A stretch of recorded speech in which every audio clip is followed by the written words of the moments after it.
좋은 날입니다. 왜냐하면 우리 주님이 우리와 함께 하시기 때문입니다. 그 예수님을 만나고 그분과 인연을 맺고 그리고 이제는 그분이 준비한 그 하나님의 하시는 일, 진흙 같은 날 빚으셔서 내가 생각하고 내가 꿈꾸고 또 내가 만들어낼 인생 다 해봤자 인생 다 해봤자 그거죠. 뭐 인생이죠. 그런데 주님이 인생으로 사는 우리에게 하나님 그분이 하늘의 권세로 또 내가 상상하지도 못했던 또 내가 나에게서 나올 게 아무것도 없는 하나님에게서 나올 수 있는 삶을 나를 통해서 빚어내시고 또 이루어 가시는 그 기적을 보고 사는 삶, 그게 바로 믿음의 삶입니다.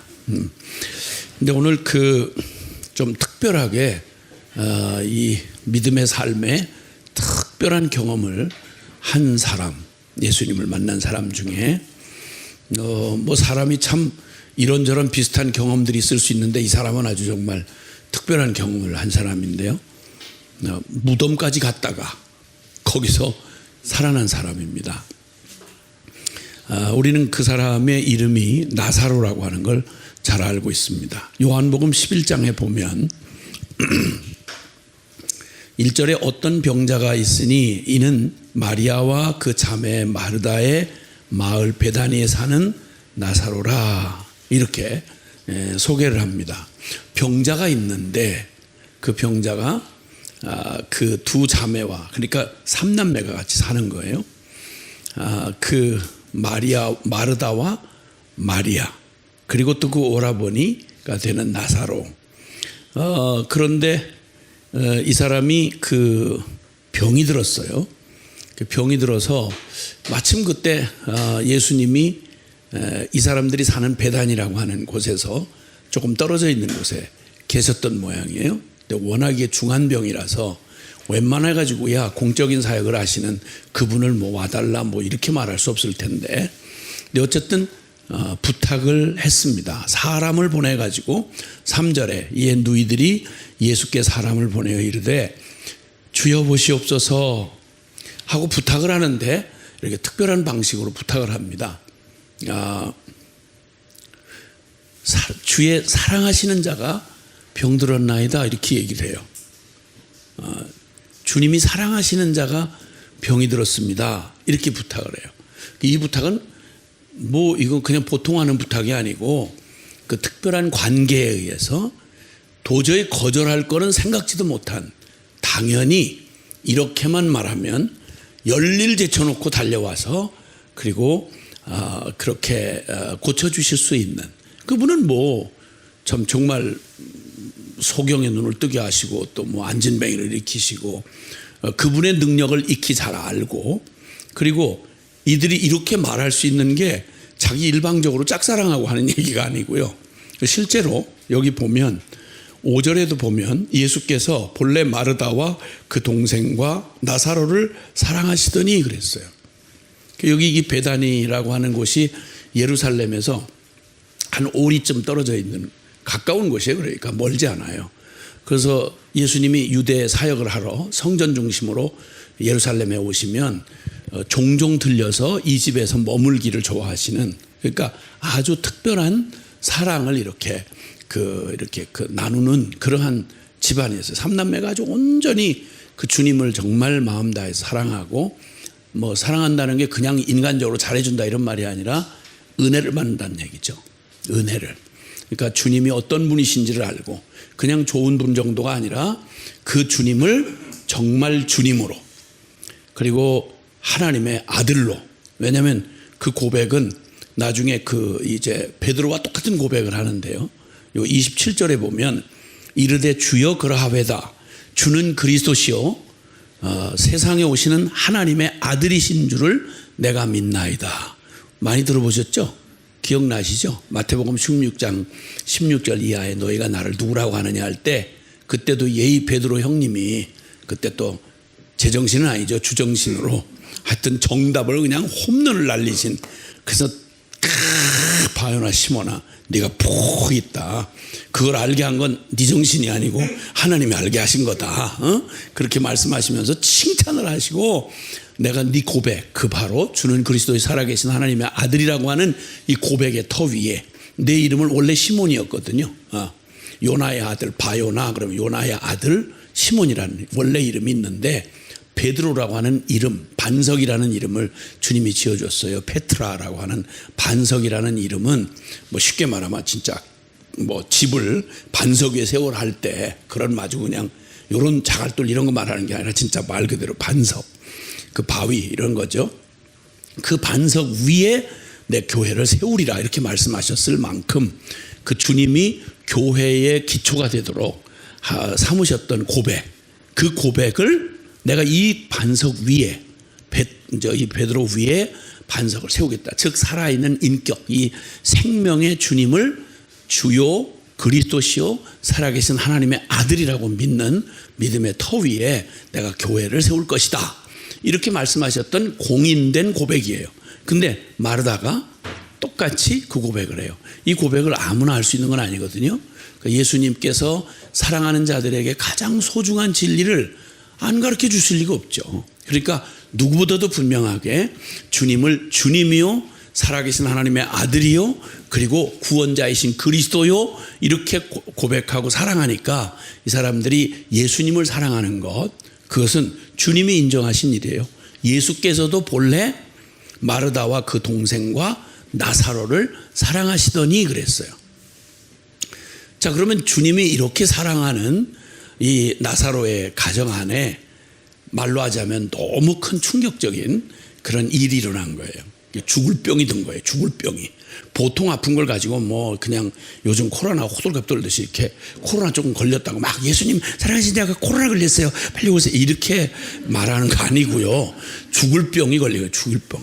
그럼 그냥 격리해라 이렇게 하고 말씀하시겠죠. 코로나라고 그러면. 근데 주님이 정말 다급하게 오시지 않으면 안 되는 죽을 병이 걸렸어요. 자세한 내용은 없지만 아무래도 이 삼남매가 가만히 보니까 이 집안이 그 예루살렘과 유대 지방 안에서 이 사람들을 이렇게 많이 이렇게 오고 꽤 알려진 집안 같아요. 그리고 사람들에게 꽤 사랑을 받고 주목받는 집안 같아요. 그런데 바로 이 베드로, 나사로, 마리아, 마르다가 이제 그렇게 주님의 사랑받는 그런 자매들이었고 또 형제였는데, 그 병이 들어서 당연히 걱정 안 했겠죠. 너무너무 위중하고 지금 막 생사가 오가는데도 믿는 구석이 있는 거예요. 그래서 우리 사랑하는 주님에게만 연락이 닿으면 이까짓 건 문제 아니야. 그래서 사람을 하나 보냈어요. 그 사람을 보내가지고 주여 사랑하시는 자가 병들었나이다. 그러면 뭐 열일 제쳐놓고 달려오실 만큼 확신하는 거예요. 주님이 자기들을 사랑한다는 걸. 자기들이 주님을 사랑하는 건 말할 것도 없고. 그러면 주님이 능력 있으시잖아요. 살려줄 수 있는 능력 있잖아요. 네. 능력이 있다고 그러셔야 돼요. 왜냐하면 능력이 있으니까. 그 능력이 있으시고, 더군다나 사랑하는 자들이 예수님 앞에 아무렇게나 막 되나게나 막 무슨 특권 쓰듯이 그렇게 안 했을 거라고요.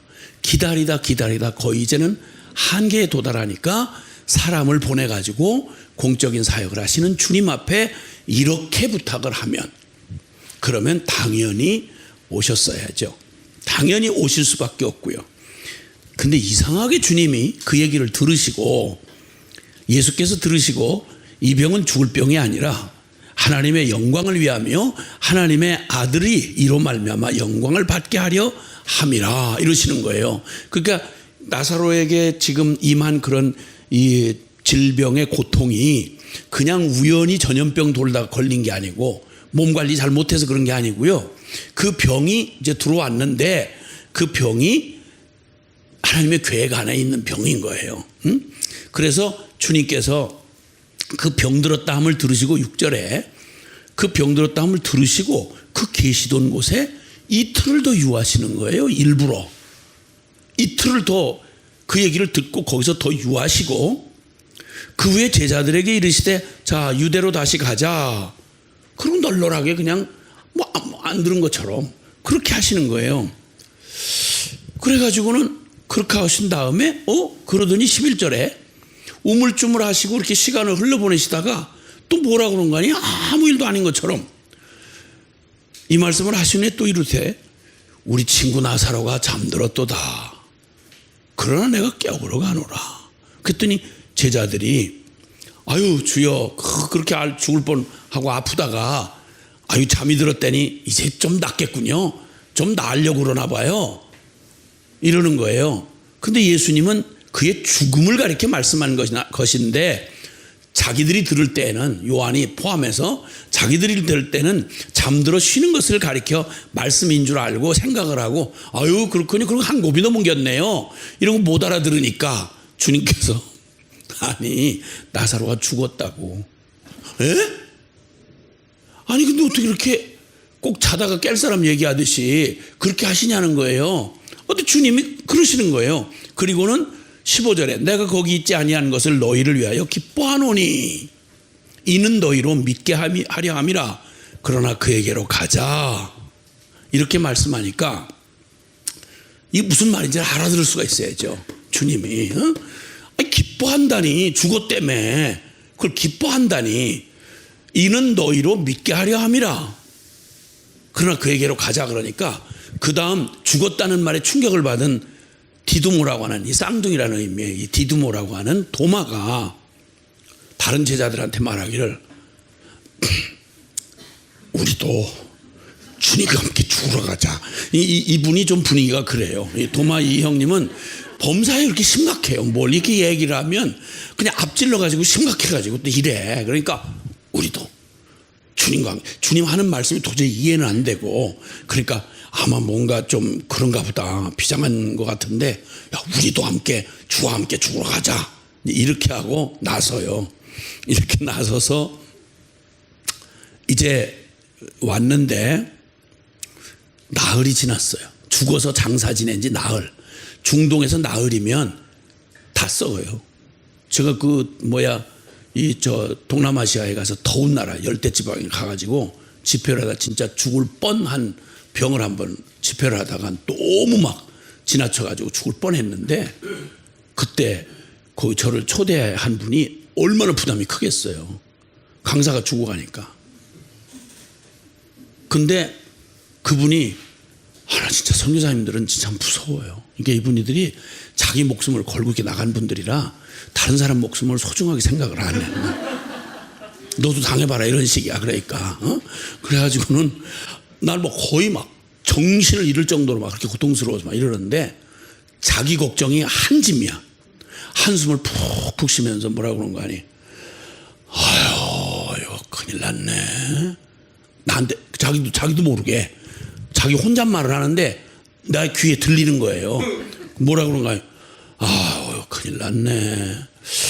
아유 여기 죽으면 여기는 하루 만에 썩는데 이러는 거야 이게. 그러니까 장례식 걱정을 하는 거야 나를 지금. 그리고 이게 이제 보내려면 이 시신을 이렇게 비행기로 보내려면 보통 비행기 값에 그러니까 비즈니스 클래스 정도 돈이 들어가나 봐요. 그러니까 한 3배 이상 들어간다니 비행기 값이.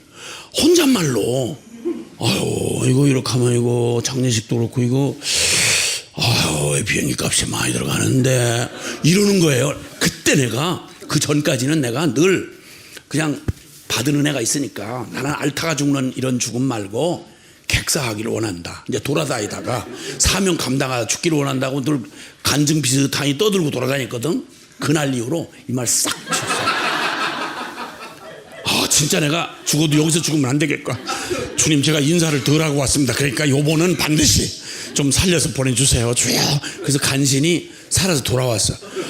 나 그때 얼마나 끔찍한지 아찔하더라고요 진짜.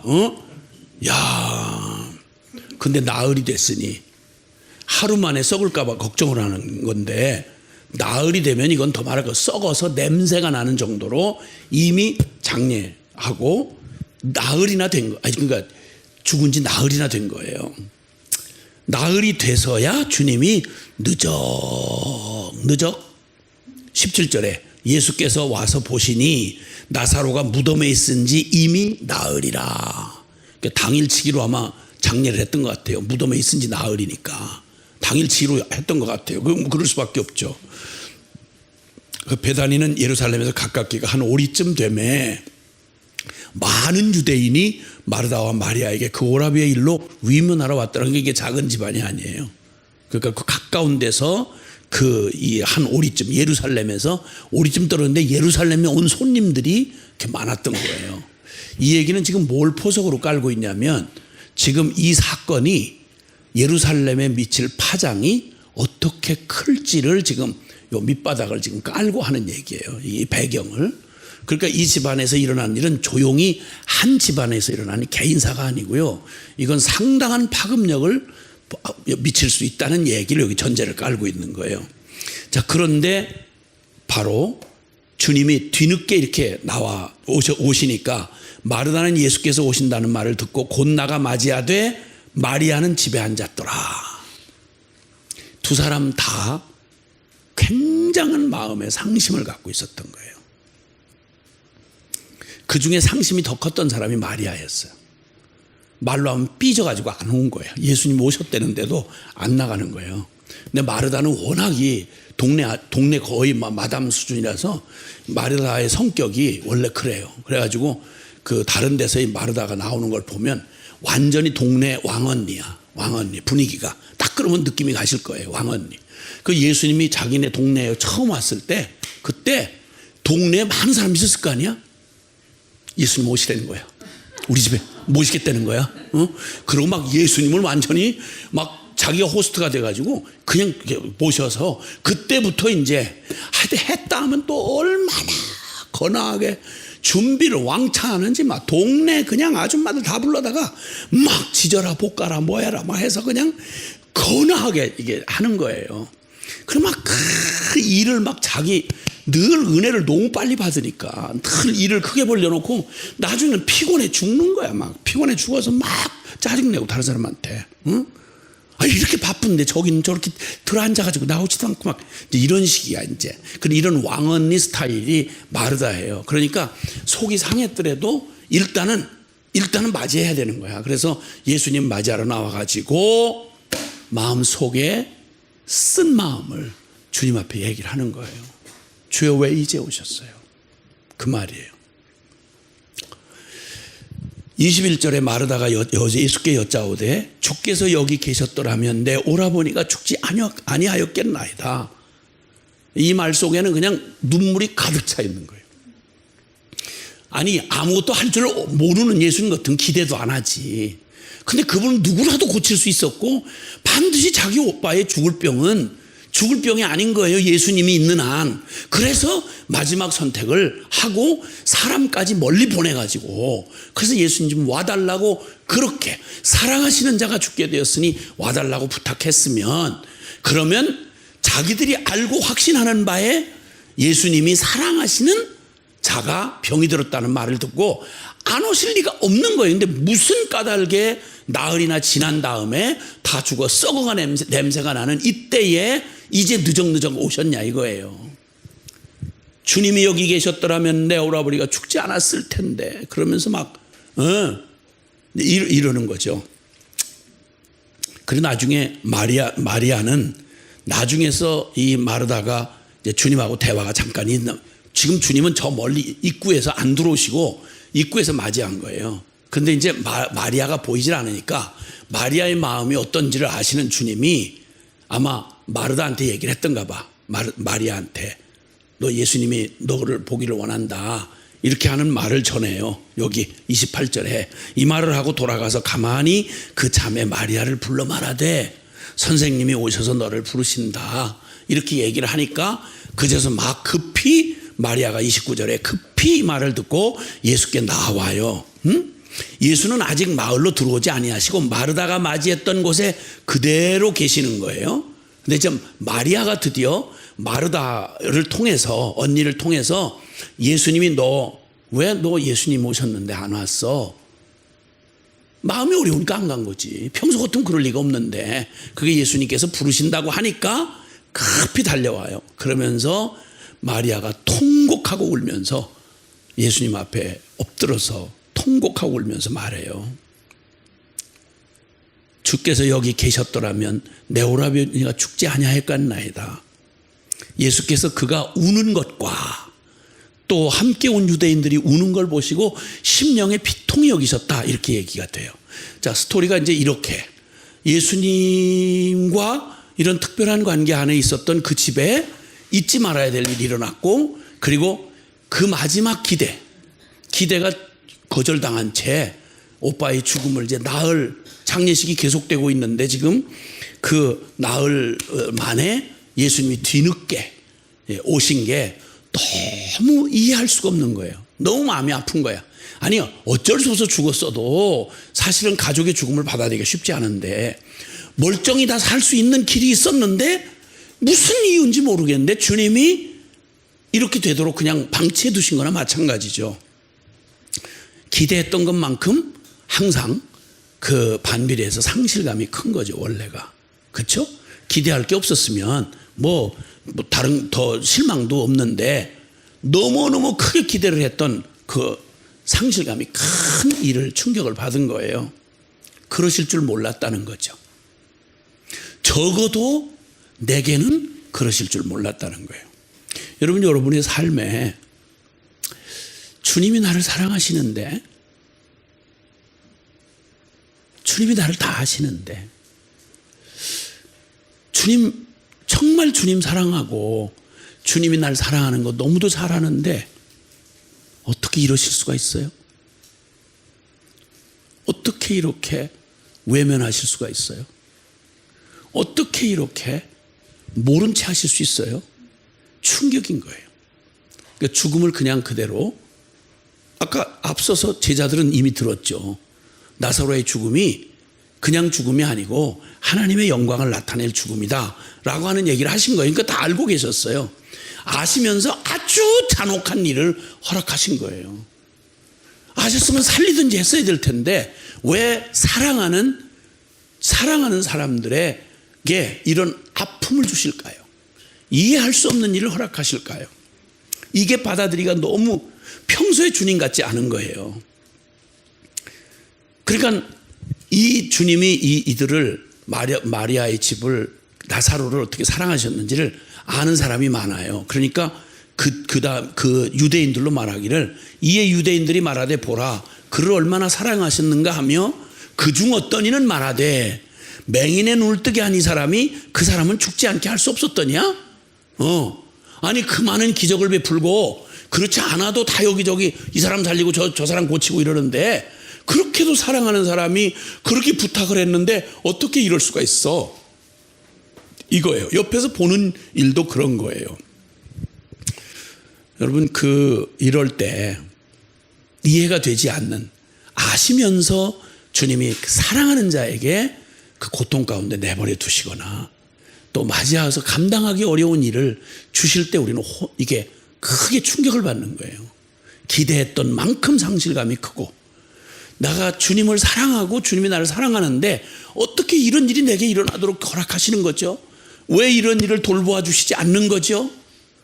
이런 정말 이해 안 되는 일들. 근데 이런 일에는 말이죠.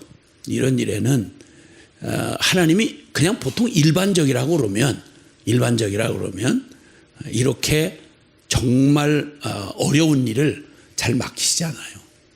근데 주님에게는 사랑하는 사람에게만 부탁할 수 있는, 다른 사람은 감당할 수 없어요. 설명 안 되고 이해할 수 없을 때. 여러분, 우리는 구약에서 주님을 가장 경외하고 사랑했던 사람 한 사람 우리가 알고 있어요. 욥이라는 사람이죠. 욥. 그리고 가장 근본적인, 사탄의 아주 근본적인 도전, 인류 내내 역사 내내 그 흔들어대는 그 근본적인 도전이 있죠. 아니 욥이 괜히 하나님 사랑하겠습니까? 아니 욥만큼 그렇게 밀어주는데, 그렇게 잘 되고 그렇게 부자고 그렇게 축복받는데 어떤 놈이 하나님 경외하지 않을 놈이 있겠습니까? 이렇게 말하는 거 있잖아요. 그거 걷어치워 보세요. 그거 걷어치워 보세요. 당장 당신을 욕하고 저주하고 돌아설 겁니다. 미쳤다고 뭐 하나님 믿는다고 그러겠어요? 이런 얘기.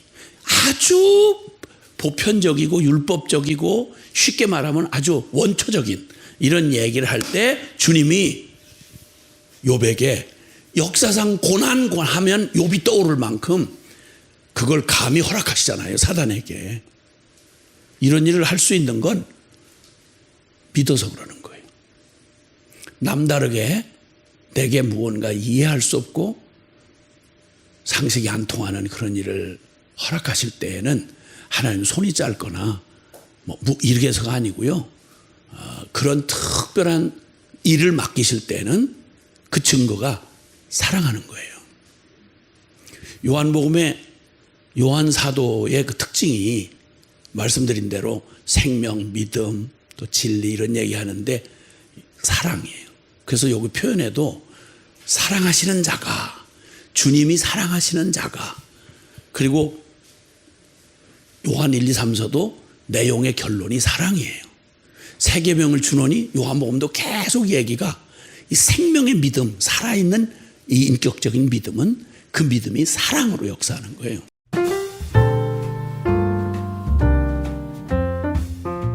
근데 여기서도 주제가 뭐냐면 이 사람 나사로가 병들었고 죽었고 하는데 거기다 자꾸 뭔가를 전제를 깔고 하시는 얘기가 나오잖아요. 주의 사랑하시는 자가 병이 들었습니다. 그리고 또 그 얘기를 받아서 또 예수님이 그들을 정말 사랑하셨다 이렇게 얘기하는 거예요. 또 주님이 이해할 수 없는 베드로가 아니라 그 나사로에게 이해할 수 없는 이 상황을 허락하시고 이해할 수 없는 행동을 하시는 것 무엇 때문인가? 이제 그 얘기를 드려야 되려고 하는 거예요. 특별한 목적이 있었어요. 말씀하신 대로 이 병은 죽을 병이 아니라 하나님의 영광을 나타내기 위해서 특 선정한 거예요. 누구를? 나사로를. 그가 누군데? 주님이 사랑하시는 자예요. 주님이 사랑하는 자를 통해서 하나님이 뭔가 영광을 나타내고 싶으신 거예요. 자, 그 영광이 뭐였느냐? 주님께서 이제 그 나사로가 이제 그 죽어서 냄새가 난다 하는 이야기를 하고, 그 다음에 주님께서 나흘이나 뒤에 오시더니 주님께서 말 그대로 여러분 이제 아시는 얘기지만 기적을 베푸시잖아요. 나사로에게 기적을 베푸시잖아요. 다 처음에 신앙 고백을 다 마르다도 하고 마리아도 똑같은 신앙 고백을 하지만 그러나 그래서 현실로 받아들이기에는 주님이 나는 부활이요 생명이니 나를 믿는 자는 죽어도 살겠고 무릇 살아서 나를 믿는 자는 영원히 죽지 아니하리라. 물론 영의 그 생명을 얘기하는 것이지만 그 말씀을 신앙 고백을 하게 한 다음에 네가 믿느냐? 예, 제가 믿습니다. 대답을 받아내시고는 나흘 굳게 닫힌 돌문으로 닫힌 무덤에 가서 사람들이 전부 그때 위로하러 온 사람들이 다들 울러가는가 보다. 근데 주님이 여기서 저는 여기 주님이 슬피 우셨어, 불쌍히 여기시고 우셨다고 하는데 주님은 부활시킬 걸 다 알고 계시잖아요. 근데 왜 우셨을까? 그리고 비통히 여기셨다 그래요. 비통히. 그러니까 막 그냥 소망이 없는 사람처럼 우리처럼 죽음을 당하고 나서 그냥 비통히 여기 이런 말이 아닌 거예요. 제가 볼 때는 주님이 여기서 비통히 여기셨던 마리아가 우는 얘기를 듣고 마리아가 울고 유대인들이 뒤에서 수군대는 거예요. 소경의 눈을 뜨게 할 수 있는 사람이 저 사람은 죽지 않게 왜 못했었나? 하고 이러면서 막 슬피 우는 거예요. 다른 소망이 없는 사람들처럼. 그때 주님이 비통히 여기시고, 즉 다시 말하면 믿음 없음을 비통히 여기시고, 그리고 주님께서 옮겨오라 그러니까 마리아가 드디어 이 왕언니가 딱 가로막고 선 거죠. 주여, 이게 몇 개니까? 4개. 오시랄 때는 안 오시고 이게 4개 나흘이나 지난 나이다, 썩어서 냄새가 난 나이다, 이러고 가로막고 선 거예요. 그래가지고 그때 야단을 된통 한 방 맞았죠. 내 말이 네가 믿으면 하나님의 영광을 보리라 하지 않더냐. 이렇게 해가지고는 치우고 마르다 왕언니 저쪽에 조용히 찌그러져 있고 그 다음에 다른 하인이 돌을 굴려놓는 거예요. 그리고는 주님께서 아버지여 내 말을 들으신 걸 감사하나이다. 항상 내 말 들으신 줄 내가 알았나이다. 그러나 이 말씀을 굳이 아버지 앞에서 하는 것은 이 둘러선 무리들을 위함이니 아버지께서 나를 보내신 것을 그들로 믿게 하려 함이니이다 하시고, 예수님 혼자 하시는 작업이 아닌 거예요. 하나님 아버지가 하시는 거예요. 그러니까 하나님 아버지와 나는 늘 하나다, 이걸 늘 말씀하시며 그걸 믿게 하시려고 하는 건데, 그렇게 기도를 하신 다음에 큰 소리로 썩어서 이거 묶어가지고 미라로 거기다가 그 무덤에 갖다 뒀는데, 안에다가 자는 사람 깨우듯이 나사로야 어여 나와라, 이렇게 이제 소리를 치신 거예요. 그러니까 이 소리가 닿자마자 그냥 얼마나 그 능력이 어마어마했는지, 그냥 그렇게 누적거리고 이 슬픔에 저거를 할 때까지 내버려 두신 주님이 와셔서 실력 딱 보여주시니까 나사로에 나오느라 하니까 그냥 순서도 절차도 없이 말씀의 능력이 얼마나 강력했더니 그냥 배로 동인 채로, 제가 사람 염을 해봐가지고 아는데 절대 스스로 못 풀어요. 산 사람을 묶어놔도 못 풀게 돼 있어요. 원래 이거 옛날에 삼배로 이게 다 묶었거든요. 이렇게 막 이게 시체를 최대한 작게 만들기 위해서 아주 삼배로 그냥 이게 칭칭칭 돌려서 이렇게 했거든요. 요즘에는 그렇게 안 하지만 여기 유대 장례법이 그런 거예요. 그래서 전체를 다 묶고 다 씌웠는데 세상에 나오라고 하시니까 순서도 절차도 없이 그냥 배로 동인 채로 그냥 이렇게 뛰면서 나오는 거죠.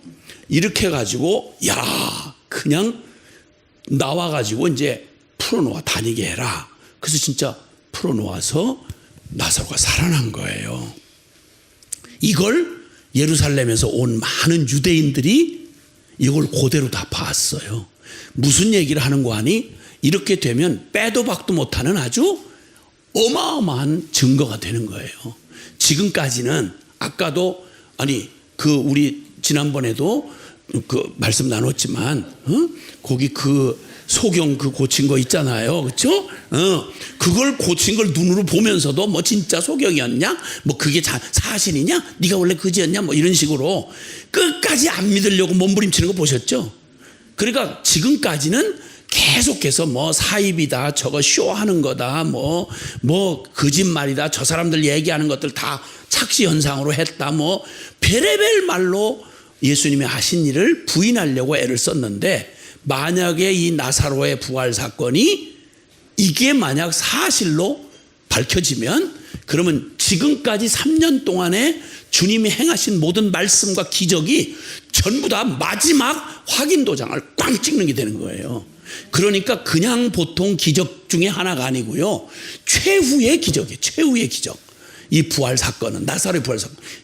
이거 말고도 저 12살 소녀 살리기도 하고 나인성 과부의 아들 일으키기도 했잖아요. 그 죽은 사람 살리는 일은 몇 번 있었어요. 근데 이 나사로의 이거는 바로 6월절 예수님 십자가에 못 박히시기 바로 턱 밑에서 이루어진 일이에요. 그리고 유대인들이 많은 증인들을 다 대동해 놓고 부활 사건이 일어난 거예요. 이렇게 됨으로 해서 나흘이 지났잖아요. 그러면 보통 유대인들의 그런 랍비들의 견해는 사람이 숨이 떨어지고 한 사흘은 이 몸 주변에서 이렇게 배회를 한다는 거예요. 그래서 사흘 안에는 다시 살아날 수도 있다는 기대를 갖는 건데, 나흘이 되도록 기다리셨다는 얘기는 그마저도 이제 끝났다 이 말이에요. 그마저도 끝난 거예요. 확실한 증거였어요. 썩어서 냄새가 나고 장례를 다 같이 치렀고, 그리고 나흘이 지났고, 그러면 빼도 박도 못하는 진짜 빼박 증거가 되는 거예요. 이렇게 해서 마지막 이 증거를, 최후의 증거를 바로 예루살렘 턱 밑에서 주님이 이 일을 하신 건 요게 결정타가 돼서 십자가 처형이 결론이 나요. 이게 지금 이 얘기를 성경이 말해주고 있어요. 그러니까 이 사건은, 그런 나사로 이 죽음 사건은 아까 말한 대로 하나님의 아들의 영광을 드러내기 위한 거다. 뭔가 주님의 의도된 일이었어요. 근데 거기에 쓰임받기에는 쓰임받을 수 있고, 설명 안 되는 이 과정을 지나는 동안 살아계신 하나님을 신뢰하고 거기에 쓰임받을 수 있는 마지막 힘이 뭐냐면 사랑인 거예요. 이해가 안 돼도, 도저히 받아들이기 어려워도, 내 한계를 넘어서도, 그래도 끝까지 믿고 맡길 수 있는 게 누구냐면 사랑하는 거예요. 사랑하는 사람은 절대 신발 바꿔 신지 못해요. 믿음과 소망과 사랑이 세 가지가 항상 있을 것인데 그 중에 제일은 사랑이라고요. 모든 건 다 지나가지만 사랑은 모든 것을 참고 모든 것을 믿고 모든 것을 바라고 모든 것을 견디느니라. 사랑은 영원하고. 아멘. 주의 사랑하시는 자에게 주님의 생애의 마지막 십자가로 가시는 마지막 결정적 길목에서 쓰임받는, 죽다가 무덤에서 다시 살아나는 이 경험, 개인으로도 놀라운 복음의 체험이었지만 증거하는 사역의 의미에서도 주님의 복음 증거 사역에서 결정적 역할을 감당한 게 바로 이 나사로였어요. 그 일에 부름받고 선택받은 사람이 나사로인 거예요. 주님 사랑하면 그렇게 죽어야 돼요? 또 이렇게 이렇게 겁에 질린 모습으로 그렇게 하면 사랑은 온전한 사랑이 두려움을 내어 쫓나니 살아는 안 되니까 부활시키신다니까. 할렐루야. 그냥 제 얘기가 아니고요. 여기 결정적인 표적이 되고 나니까요.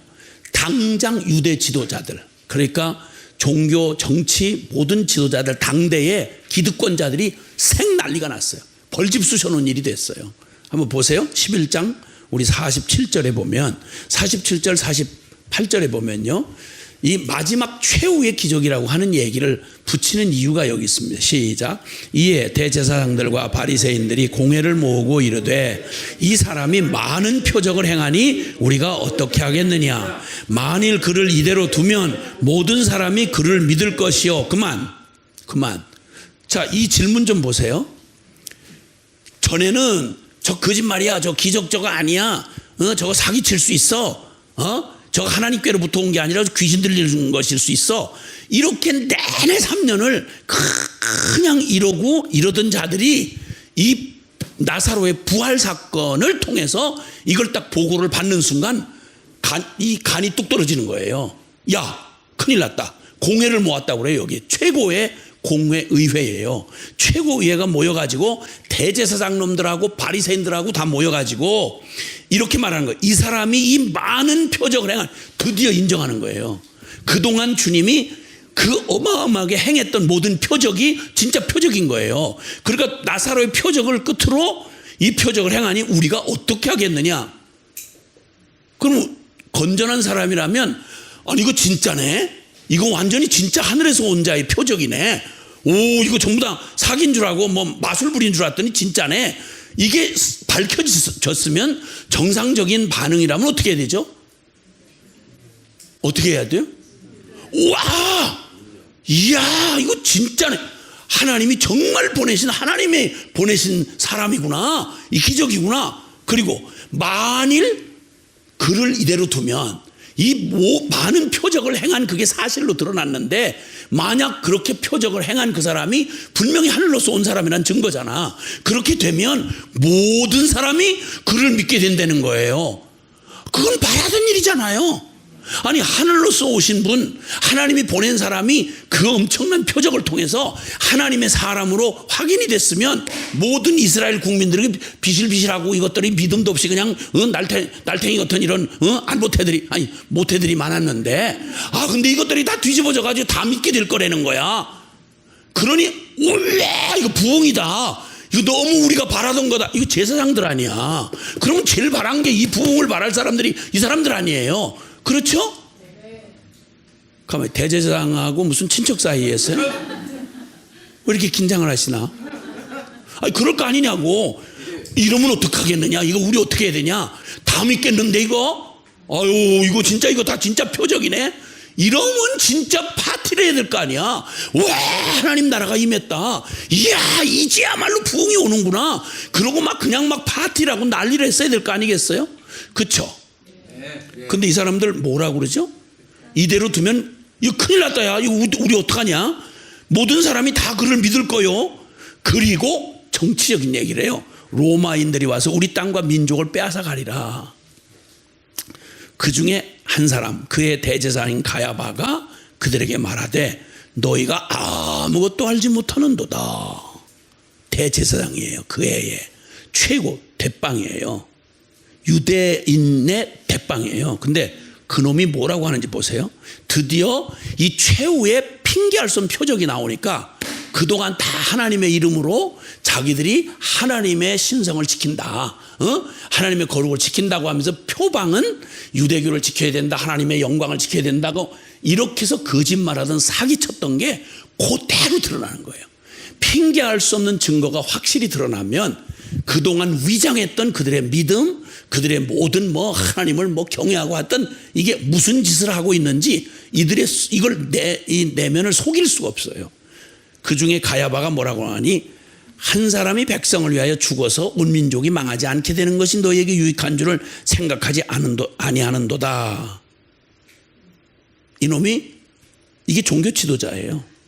근데 막대 먹은 어떤 정치인, 어떤 놈하고 비슷한 거예요. 어떤 미친 왕이거나 대통령하고 비슷해 보이잖아요. 왜 애들 이렇게 놀래고 난리들이야?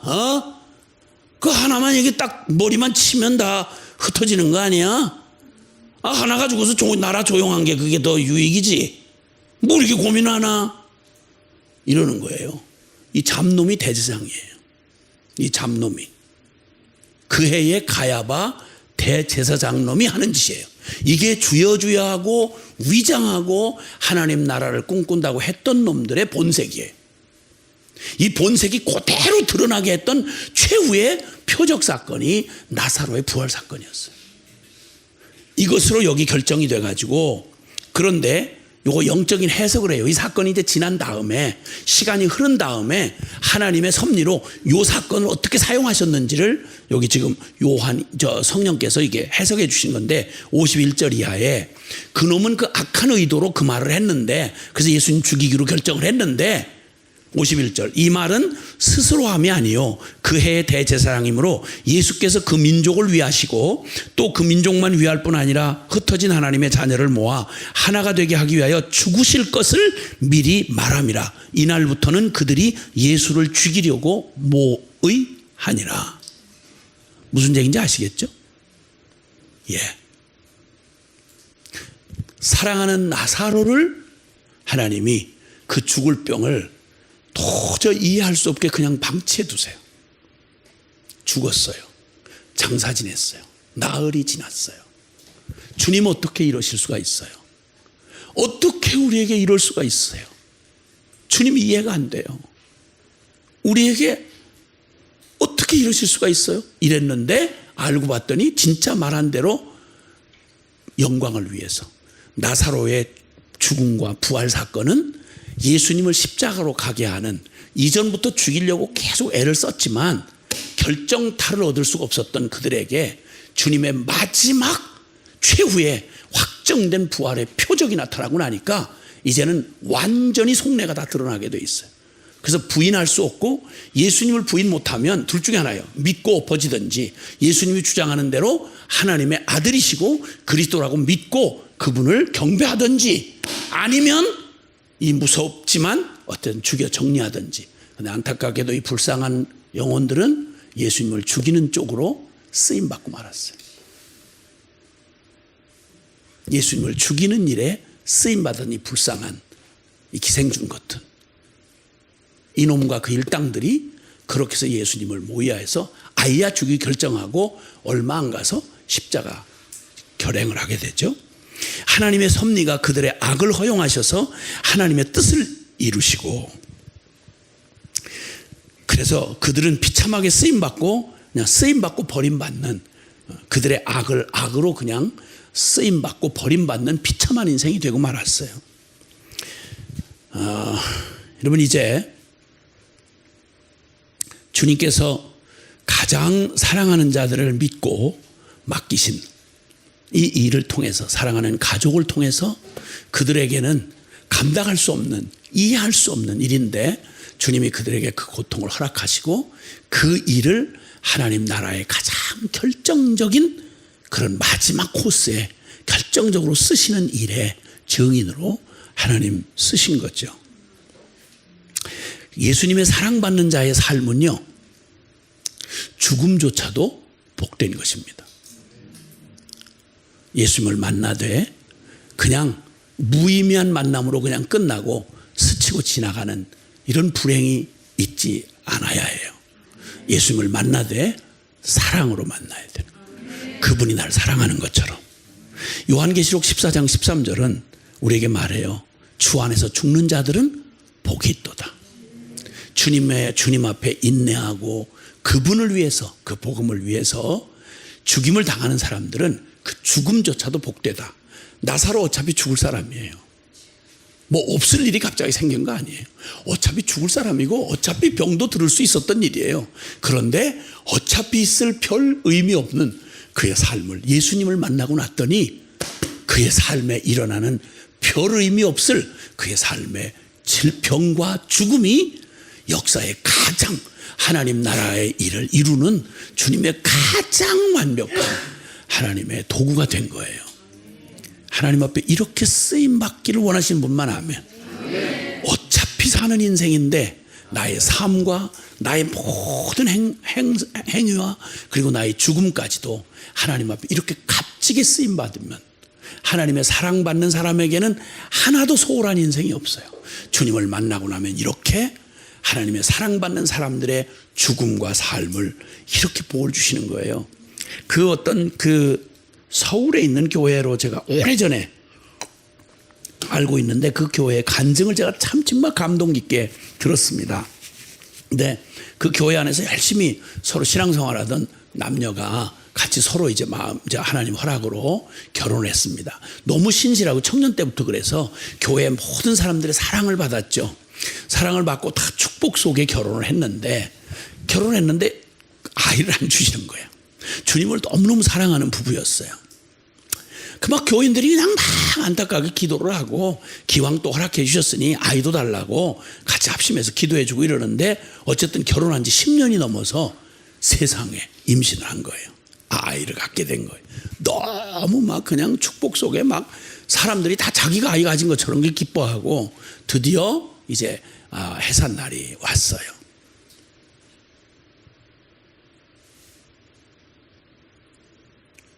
근데 해산을 했는데 그만 이 아이가 평생을 장애를 가지고 살아가야 하는 뇌성마비로 판명이 된 거예요. 이걸 어떻게 받아들일 수가 없는 거예요. 해산을 하자마자 이 충격을 받아들일 수가 없어가지고 특히나 그 자매가, 엄마가 이 충격에서 헤어나질 못하는 거예요. 며칠이 가도 식음을 딱 끊고 가장 그 고통을 이렇게 감당할 수가 없는데 제일 어려운 건 바로 이거였어요.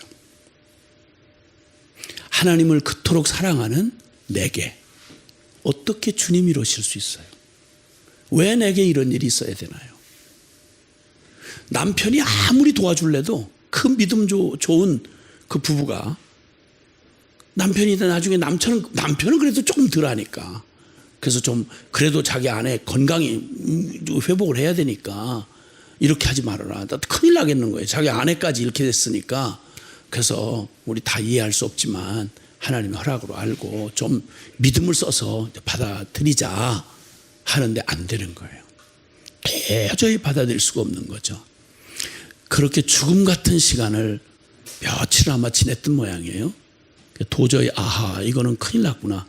사람 산모마저 잃겠구나 하는 그런 위험할 즈음인데, 그런데 완전히 이제 남편도 이제 다 포기를 하고 인위적으로 할 수가 없는 일이니까.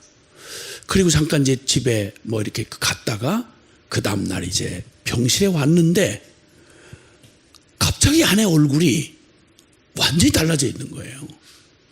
그 죽음 같은 막 죽었던 것 같았던 그 아내 얼굴에 그 기쁨이 환히 찾아온 거야.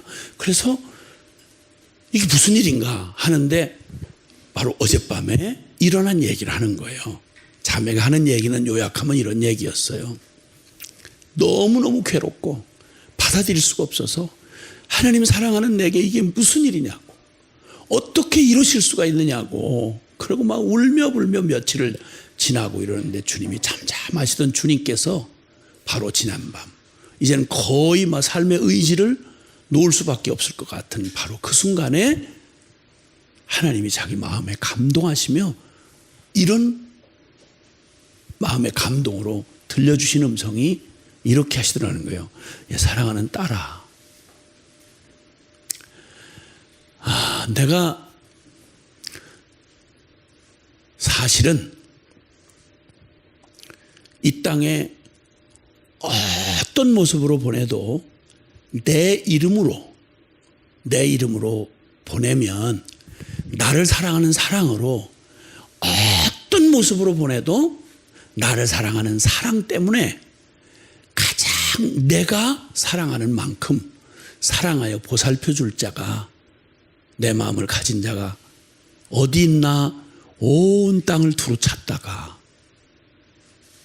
바로 너만큼은 내가 사랑하듯이 어떤 모습의 사람이든 내가 사랑하듯이 사랑해 줄 거라고 믿어져서 내가 너를 온 땅을 찾고 찾다가 사랑하는 너를 선택했다.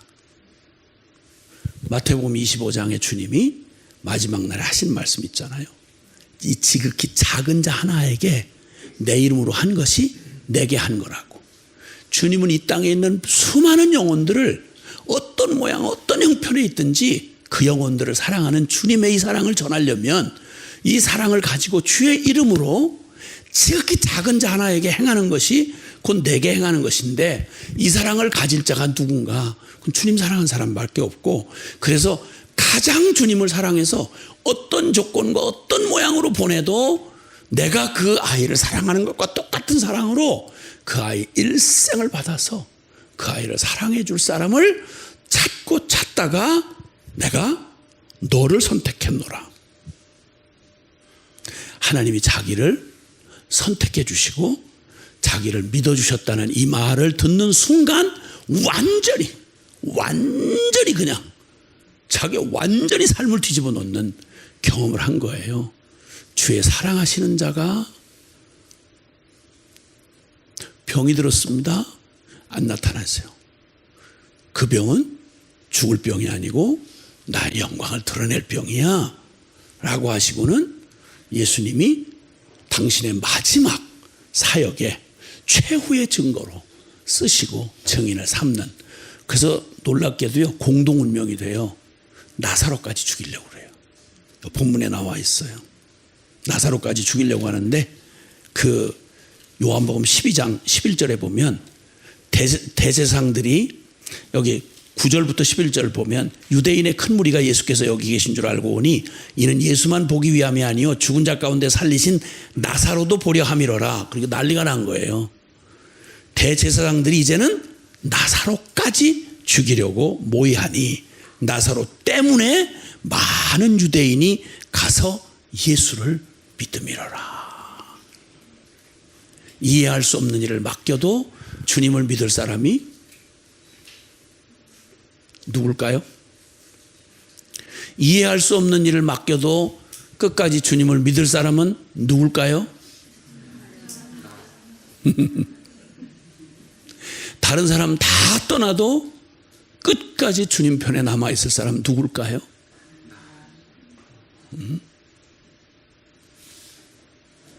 주님이 찾으시는 사람들이 그 사람이에요.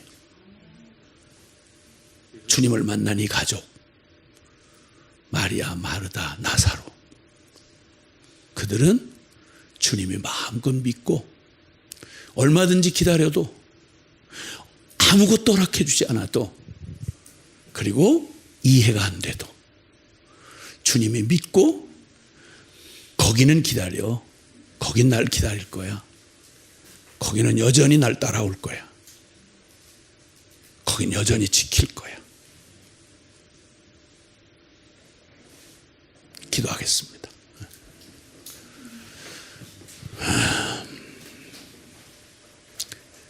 주의 사랑하시는 자가 병들었나이다. 당연히 쫓아오셔야 되죠. 그러실 수 있는 분이고요. 근데 왜 안 오셨죠? 주님 왜죠? 주님 내가 이해할 수가 없습니다.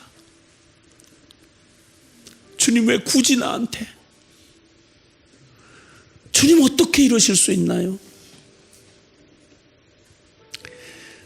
우리를 의심으로 흔들고 그리고 우리와 주님 사이를 갈라놓으려는 수많은 도전과 흔들림 속에서도 끝까지 남을 사람 누구냐? 여러분 훌륭한 각오나 결심도 반드시 흔들리고 무너지는 때가 와요. 그러나 그 심령에 그 사랑으로 매인 자는 절대 돌아서지 않아요. 끝까지 남아있어요. 주님은 그런 사람에게, 주님은 그들에게만 맡길 수 있는 가장 소중한 걸 맡기세요. 모든 사람이 주님의 영광을 볼 수 있도록 하기 위해서. 같이 함께, 여러분은 어떤가요? 여러분의 고백을 좀 올려드렸으면 좋겠어요. 기도하겠습니다. 사랑하신 아버지 하나님 감사합니다. 오 주님, 내가 찾고 찾아서 너만큼은 내 부탁을 들어줄 사람이고, 사랑하는 내 딸아, 사랑하는 내 아들아, 너만큼은 내가 부탁한 것을 들어줄 사람이고, 너만큼은 거기를 지켜줄 사람이고, 너만큼은 끝까지 나를 기다려줄 사람이고, 너만큼은 내가 맡긴 것 끝까지 충성되게 지켜줄 사람인 줄 찾고 찾아서 너를 선택했노라. 감사합니다 주님. 고맙습니다 주님. 고맙습니다 주님. 사랑하는 주님, 정말 감사합니다 주님. 주님 감사합니다 주님. 사랑하는 주님, 주의 사랑하시는 자가 여기 있습니다. 주님, 찾고 찾아서 나를 선택하시고 맡겨주셨다니 감사합니다. 내게 주신 이 삶의 자리, 부르심의 이 자리, 내게 주어진 이 길, 주님 사랑하기 때문에 이 길을 가고, 주님 사랑하기 때문에 기다리고, 주님 사랑하기 때문에 주님과 함께 한 운명되어 주님의 영광의 그날을 기다리겠습니다. 예수님 이름으로 기도합니다.